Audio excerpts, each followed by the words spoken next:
ஒரு கவர்னர் வந்து ஒரு ஃப்ரெண்டாக இருக்கணும், ஃபிலாசபராக இருக்கணும், கைடாக இருக்கணும், ஒரு அட்வைசராக இருக்கணும். நீங்கள் ரோட் பிளாக்ஸ் போடுற மாதிரி நடந்து கொள்ளக்கூடாது அப்படின்னு சொல்லி நிறைய அட்வைஸ் கொடுத்துருக்காங்க. ஸோ இந்த ஜட்மெண்ட் வந்து தமிழக கவர்னருக்கு மட்டும் இல்லாமல் இந்தியாவில் உள்ள அத்தனை கவர்னர்களுக்கும் இது பொருந்தும்.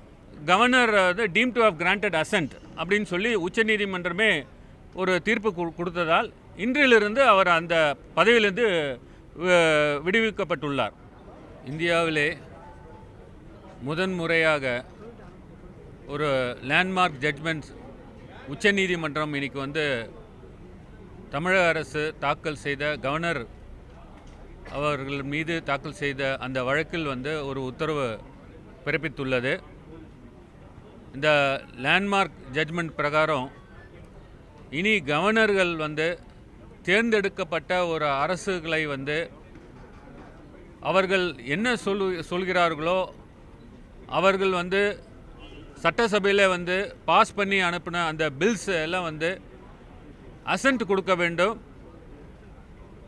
ஒரு மாநில அரசு, ஒரு தேர்ந்தெடுக்கப்பட்ட மாநில அரசு அமைச்சரவையில் முடிவெடுக்கும் அந்த அட்வைஸ் பிரகாரம், aid and advice of the council of ministers பிரகாரம் நடந்து கொள்ள வேண்டும் என்றும், ஒரு சட்டசபை ஒரு மசோதாவை ஏற்றி அனுப்பி வைக்கும் பொழுது அதை ஆளுநர்கள் வந்து காலம் தாழ்த்தக்கூடாது என்றும், அவர்கள் உடனடியாக இந்த மசோதாக்களை ஒரு மாதத்திற்குள்ளே வந்து அவங்க வந்து ஒப்புதல் அளிக்க வேண்டும் என்றும் ஒரு தீர்ப்பு கொடுத்துருக்காங்க. அதாவது இந்த வழக்கில் என்னன்னு பார்த்தீங்கன்னா, ஒரு 10 மசோதாக்கள் ஏற்றி அனுப்பப்பட்டு பல்வேறு காலகட்டங்களில் ஏற்றி அனுப்பி அந்த மசோதாக்கள் மீது ஆளுநர் எந்தவித நடவடிக்கை எடுக்காமல் காலம் தாழ்த்தி வந்தார். அதை எதிர்த்து உச்சநீதிமன்றத்தில் மாண்புமிகு தமிழ்நாடு முதலமைச்சர் அவர்கள் அவருடைய அட்வைஸ் பிரகாரம் இந்த வழக்கு தாக்கல் செய்தோம். அந்த 10 மசோதாக்கள் என்ன மசோதாக்கள் என்றால், பல்வேறு யூனிவர்சிட்டிகளில் அவர் ஆளுநர் வந்து சான்சலராக இருக்கிறார். அந்த சான்சலர் என்ற பதவியில் உட்கார்ந்து கொண்டு அந்த யூனிவர்சிட்டிக்கு வைஸ் சான்சலர் அப்பாயின்மெண்ட் உள்பட எல்லா நடவடிக்கைகளும் அவர் வந்து தடுத்துட்டு வந்தார். ஆகவே அந்த சான்சலர் பதவியில் நீடிக்கக்கூடாது, அவர் வெளியேற்றி அதற்கு பதிலாக மாநில அரசு அவங்க நாமினேட் பண்ணுறவர்கள் வந்து சான்சலராக இருக்க வேண்டும் என்ற மசோதாக்கள், அந்த மசோதாக்கள் ஏற்றி அனுப்பி காலந்தாழ்த்தி வந்ததினால் இந்த வழக்கு தொடரப்பட்டது. அது மட்டும் இல்லாமல் ரெமிஷன் ஆஃப் சென்டென்சஸ், அந்த ரெமிஷன் ஆஃப் சென்டென்சஸ் கைதிகள் அவர்களுடைய ரெமிஷன் ஆஃப் சென்டென்ஸுக்காக அந்த ஃபைல்ஸ் அனுப்பப்பட்டு அந்த ஃபைல்லையும் எந்த நடவடிக்கையும் எடுக்காமல் காலந்தாழ்த்தி வந்தது. அது மட்டும் இல்லாமல் Tamil Nadu public service commission appointments உள்பட எந்த ஒரு ஃபைல் அனுப்பினாலும் அதன் மீது நடவடிக்கை எடுக்காமல் காலம் தாழ்த்தி வந்ததினால்தான் இந்த வழக்கு தாக்கல் செய்யப்பட்டது. இந்த வழக்கிலே இன்றைக்கி வந்து நான் சொன்ன பிரகாரம் ஒரு லேண்ட்மார்க் ஜட்மெண்ட்ஸ் கொடுத்துருக்காங்க. அந்த ஜட்மெண்ட்டில் என்ன சொல்லியிருக்காங்கன்னா, இந்த 10 மசோதாக்கள் 2023 வழக்கு தாக்கல் செய்வதற்கு முன்னாடியே ஒரு 2 ஆண்டு காலமாக இந்த மசோதாக்கள் ஏற்றி அனுப்பி நிலவில் உள்ளதால் உச்சநீதிமன்றமே இதற்கு ஒப்புதல் அளித்து, ஆளுநர் கூட ஒப்புதல் அளிக்க தேவையில்லை, உச்சநீதிமன்றமே இந்த 10 மசோதாக்களுக்கு ஒப்புதல் அளித்து அந்த 10 மசோதாக்களும் இன்று முதல் நடைமுறைக்கு வரும்படியாக உத்தரவிட்டுள்ளது. அது மட்டுமில்லாமல் இனி வரும் காலங்களில் ஆளுநர்கள் வந்து எந்த ஒரு மசோதாக்கள் ஒரு அமைச்சரவை, முதலமைச்சர் உள்பட அமைச்சரவை கூட்டம் எய்ட் அண்ட் அட்வைஸ் பிரகாரம் தான் நடந்து கொள்ள வேண்டும் அதை மீறி நடந்து கொள்ளக்கூடாது என்றும் இந்த உத்தரவில் சொல்லியிருக்கிறார்கள். அது மட்டுமில்லாமல் எந்த காலகட்டத்தில் ஒரு ஆளுநர் பிரசிடெண்ட்டுக்கு ஜனாதிபதிக்கு வந்து ஒரு மசோதாவை அனுப்பி வைக்கலாம் என்று இந்த வழக்கில் வந்து கிளியராக சொல்லியிருக்காங்க. அதன் பிரகாரம் ஒரு 4-5 பிரிவுகளில் எங்கெல்லாம் ஜனாதிபதி ஒப்புதல் தேவைப்படுகிறதோ அந்த காலகட்டத்தில் தான், அந்த நேரத்தில் தான் நீங்கள் வந்து ஒரு மசோதாவை ஜனாதிபதிக்கு அனுப்ப வேண்டும் என்று இந்த வழக்கில் சொல்லியிருக்காங்க. அது மட்டும் இல்லாமல் கால நிர்ணயம் செய்திருக்கிறார்கள். ஒரு மசோதா ஒரு ஆளுநருக்கு வந்துவிட்டால் அந்த மசோதா 30 நாட்களுக்குள் நடவடிக்கை எடுக்க வேண்டும்.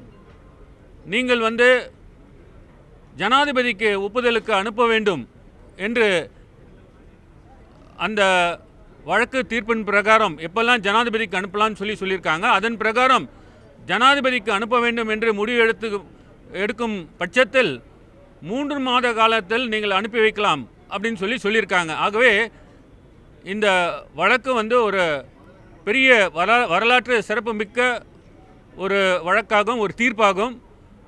இந்த வழக்கை வந்து தாக்கல் செய்ய வேண்டும் என்று மாண்புமிகு முதலமைச்சர் அவர்கள் தமிழ்நாட்டின் நலன் கருதி உச்சநீதிமன்றத்திலே தாக்கல் செய்தது ஒரு வரவேற்கத்தக்க ஒரு விஷயமாகும். எங்களுடைய முதலமைச்சர் இந்த வழக்கின் மூலம் இந்தியாவில் உள்ள அத்தனை மாநிலங்களுடைய சுயாட்சியை நிலைநாட்டியிருக்கிறார். அந்த வழக்கின் மூலமாக டெமோக்ராட்டிக்லி எலெக்டட் கவர்மெண்ட்ஸ் இனிமேல் கான்ஸ்டியூஷன் பிரகாரம் அவர்கள் வந்து செயல்பட்டு கவர்னர்கள் இடையூறாக இருந்தால் நீதிமன்றத்துக்கு அணுகலாம் என்று வரலாற்று சிறப்புமிக்க இந்த தீர்ப்பை வாங்கியிருக்கார். இந்த தீர்ப்பு வந்து தமிழ்நாட்டுக்கு மட்டுமில்லை, இந்தியாவில் உள்ள அத்தனை மாநிலங்களுக்கும் இது பொருந்தும். ஆகவே வந்து இது ஒரு பெரிய ஹிஸ்டாரிக்கல் ஜட்ஜ்மெண்ட்.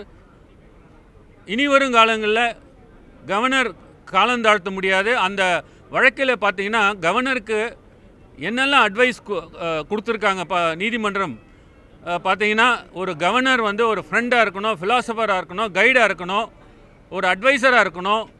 நீங்கள் ரோட் பிளாக்ஸ் போடுற மாதிரி நடந்து கொள்ளக்கூடாது அப்படின்னு சொல்லி நிறைய அட்வைஸ் கொடுத்துருக்காங்க. ஸோ இந்த ஜட்மெண்ட் வந்து தமிழக கவர்னருக்கு மட்டும் இல்லாமல் இந்தியாவில் உள்ள அத்தனை கவர்னர்களுக்கும் இது பொருந்தும். சார், இப்போ இதில் இந்த யூனிவர்சிட்டிஸ்க்கு வந்து இதுக்கு முன்னாடி வந்து வேந்தரா வந்து கவர்னர் இருக்கிறார். இப்போ இந்த தீர்ப்பின் மூலமாக தமிழ்நாடு அரசு நேரடியாக வேந்தர்கள் நியமிக்குமா அல்லது முதலமைச்சரே வேந்தரா இருப்பார்? இந்த 10 பில்ஸில் கவர்னர் வந்து சான்சலராக இருக்கிற அந்த யூனிவர்சிட்டியில் வந்து அவரை ரிமூவ் பண்ணுறதுக்காக தான் இது வந்து ஏற்றப்பட்டது. இந்த பில்ஸ் வந்து இனி தீர்ப்பின் பிரகாரம் கவர்னர் வந்து deem to have granted assent அப்படின்னு சொல்லி உச்சநீதிமன்றமே ஒரு தீர்ப்பு கொடுத்ததால் இன்றிலிருந்து அவர் அந்த பதவியிலிருந்து விடுவிக்கப்பட்டுள்ளார். நீங்கள் அந்த பில்ஸில் வந்து யாரை குறிப்பிட்டிருக்காங்களோ, தமிழ்நாடு அரசு நாமினேட் பண்ணுறாங்களோ அவங்க தான் இந்த சான்சலராக இருப்பாங்க. இன்னைய தேதியில் இன்றைக்கி வந்து அது அட்டார்னி ஜெனரலே நீதிமன்றத்தில் சொன்னார். ஆனால் வந்து தீர்ப்பு பகரப்பட்டுள்ளது. இதுமேல் வந்து நடவடிக்கை வந்து அவங்க என்ன போட்டாலும், பெட்டிஷன் போட்டாலும் அதை எதிர்த்து நாங்கள் வாதாடுவோம்.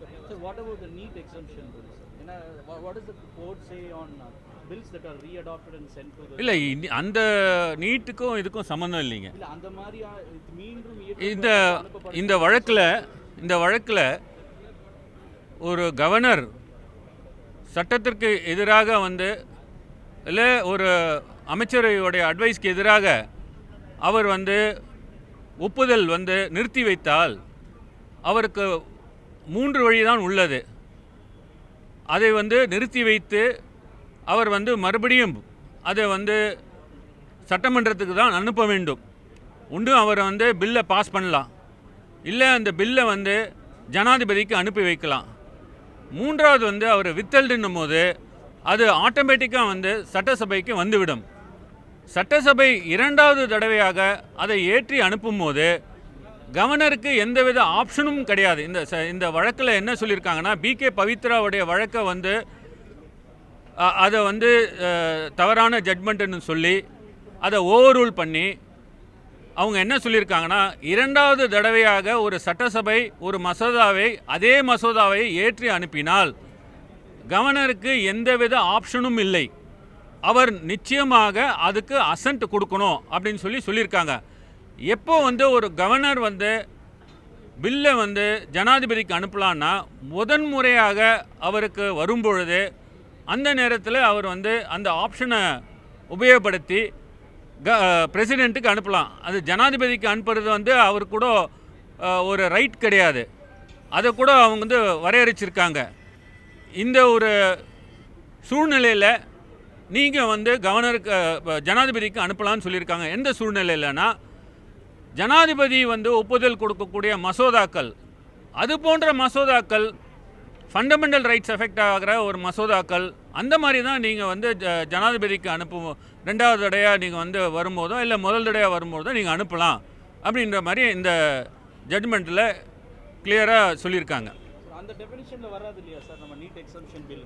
நீட் எக்ஸம்ஷன் பில் வந்து ஒரு ஜனாதிபதி வந்து அவங்க வந்து வித்தல் பண்ணி அதற்கு வந்து ஒப்புதல் அளிக்காததுனால இந்த ஜட்மெண்ட் பிரகாரம் அதை நீதிமன்றத்தில் சேலஞ்ச் பண்ணலாம் அப்படின்னு சொல்லி அந்த நீட்டு சம்மந்தமாக சொல்லலைனாலும் இவங்க லே பண்ணியிருக்க அந்த ரூலிங்ஸ் பிரகாரம் பார்த்தீங்கன்னா அந்த நீட் மசோதா ஜனாதிபதி ஒப்புதல் அளிக்காமல் நிறுத்தி வைத்ததை கூட நீதிமன்றத்துக்கு எடுத்து செல்லலாம் அப்படின்னு சொல்லி இன்றைக்கி ஜட்மெண்ட்டில் தெளிவாக ஒரு லா லே டவுன் பண்ணியிருக்காங்க. அப்போ தமிழ்நாடு கவர்மெண்ட் வந்து திருப்பி மூவ் பண்ணுமா சார் இந்த நீட் எக்ஸம்ஷன்? அது முதலமைச்சர் தான் முடிவு பண்ணும். நாளை மீட்டிங் சார். இந்த வக்ஃபு சட்டம் வந்து உச்சநீதிமன்றம் எந்த லெவலில் இருக்குது சார்? வழக்கு தொடர்ந்து இருக்கு இல்லையா? அது மாண்புமிகு தமிழக முதலமைச்சர் அவர்கள் அவருடைய அட்வைஸ் பிரகாரம் அது நேத்திக்கே நாங்கள் தாக்கல் செய்து விட்டோம். அதை மென்ஷன் பண்ணியிருக்காங்க. அதை வந்து வர்ற திங்கட்கிழமை அன்னைக்கு விசாரணைக்கு வர வாய்ப்புகள் உள்ளது. என்றைக்கு வரும்னு தெரியலை. உச்சநீதிமன்றம் தேதி என்ன சொல்கிறாங்களோ அதுக்கு பிரகாரம் வரும் அந்த வழக்கு.